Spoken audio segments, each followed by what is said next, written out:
Welcome to our channel মুনমুনের classroom এবং প্রতিদিনের দিনলিপি। প্রথম কোশ্চেন দেখো, হ্যালোজেন মৌলগুলির মধ্যে ড্যাশের ইলেকট্রনগণ এনথ্যালপি সবচেয়ে বেশি ঋণাত্মক। এটা ফ্লোরিন হবে না, এটা উত্তর হবে ক্লোরিন। কেন না, ফ্লোরিনের আকার ছোট হওয়ার জন্য ওর এনথ্যালপি ধনাত্মক হয়ে যায়, সেটা এটা যাবে ক্লোরিন। Cl(F3) যৌগটিতে কেন্দ্রীয় Cl পরমাণুর নিঃসঙ্গ ইলেকট্রন জোড়ের সংখ্যা কত হবে?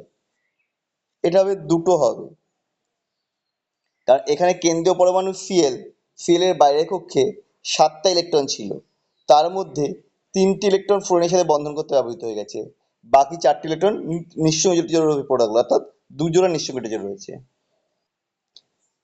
পরেরটা বলছে PCl5 সম্পর্কে কোনটি বিবৃতি সঠিক নয়? তিনটি ইকুইটোরিয়াল পি বন্ড Cl বন্ধন পরস্পরের সঙ্গে 120° কোণে অবস্থান করে, অবশ্যই এটা সঠিক। অ্যাক্সিয়াল গুলো পরস্পর 180° কোণে অবস্থান করে, এটাও সঠিক। এই তিনটে হচ্ছে ইকুইটোরিয়াল, আর অ্যাক্সিয়াল হচ্ছে এই দুটো। অ্যাক্সিয়াল পি বন্ড Cl বন্ধনগুলি ইকুইটোরিয়াল বন্ধনগুলি অপেক্ষা দৈর্ঘ্যে বড় হয়।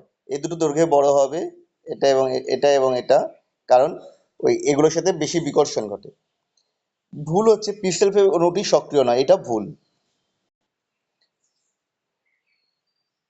প্রথমটা হচ্ছে XeOF4 যৌগে Xeর সংকরায়ন অবস্থাটি হলো কি হবে? এই যৌগটা Xe সংকরায়ন অবস্থা হচ্ছে sp3d2, কারণ কি হাফ ইন্টু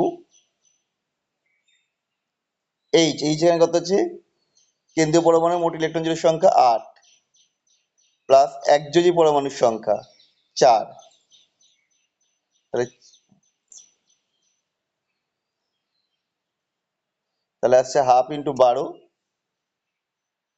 মানে 6 মানে হচ্ছে sp3d2। ঠিক আছে, চলো পরেরটা। নিচের যৌগগুলির মধ্যে কোনটি আলোকীয় ঘূর্ণন দেখায়? যেটা কাইরাল কার্বন সেটাই দেখাবে, এখানে হচ্ছে এই দেখাবে কাইরাল কার্বন, এটা দেখাবে না, কারণ এখানে দেখো CH3 গ্রুপ আছে, দাঁড়াও এটাকে ইয়ে করে দিই। হ্যাঁ, এটা উত্তর হবে এটা। এটাও কাইরাল কার্বন, এটাও কাইরাল কার্বন, হলো না? এখানে কাইরাল বলছে একই গ্রুপ রয়েছে, তাহলে হবে না, কাইরাল হবে না। এখানেও দুটো একই গ্রুপ রয়েছে, আর পরটাও দেখবো দুটো হাইড্রোজেন রয়েছে, সেজন্য হচ্ছে না। এটা হবে অপশন এ। প্রথমটা, নিম্নতে কোন যৌগটিতে SN2 তে সক্রিয়তা সবচেয়ে বেশি? আমরা জানি মিথাইল হ্যালাইডের সক্রিয়তা সব থেকে বেশি হবে, তারপরে 1°, তারপর 2°, তারপর 3°। আর SN1 এ ঠিক উল্টো, টারশিয়ারি সব থেকে বেশি, তারপরে 2°, তারপরে 1°। 1° করতে চায় না, 1° হচ্ছে SN2 যেতে চায়, তাহলে এটা যাবে অপশন ডি। পরেরটা বিক্রিয়া বলেছে, এই বিক্রিয়ার মুখ্য বিক্রিয়াত পদার্থ কোনটা হবে? এটা হবে অপশন এ, মুখ্য বিক্রিয়াত হবে। এই পোর্শনটা দিয়ে এখানে যুক্ত হবে এর সাথে এখানে, আর এই পোর্শনটা খুলে গিয়ে COOH হয়ে যাবে, অপশন এ হচ্ছে। চলো পরের প্রবলেমটা দেখি। দেখো NBS দিলে পারে ডবল বন্ডের পরে, এখানে ডবল বন্ড রয়েছে কোথায়? এখানটাই রয়েছে, তাহলে এর পরের কার্বন হচ্ছে কোনটা?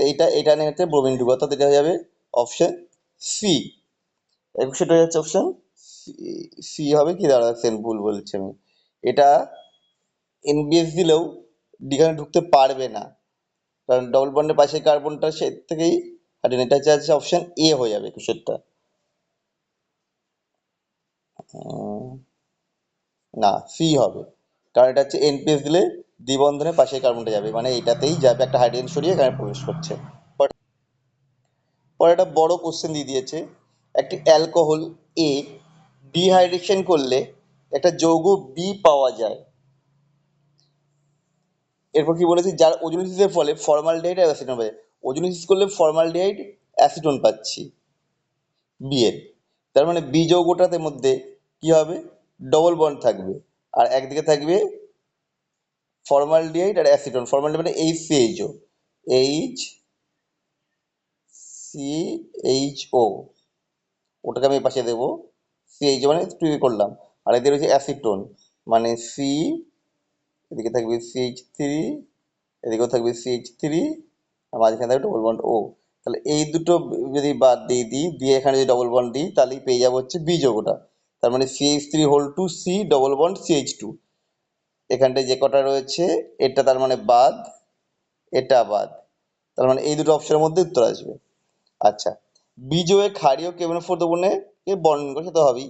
এ আর বি, আচ্ছা তাহলে এই যৌগ থেকে এটা তৈরি করতে হবে, কোন যৌগের ডিহাইড্রেশনের ফলটা তৈরি হয় সেটা আমায় দেখতে হবে। সেক্ষেত্রে আমরা দেখতে পাচ্ছি 3 ডিগ্রি অ্যালকোহলের ডিকোয়াডাইসে বলে এটা তৈরি হয়। দ্যাট মিনস এটা হবে অপশন ডি। এটা হচ্ছে CH3 OH এবং বি হচ্ছে CH3 ডবল বন্ড CH2।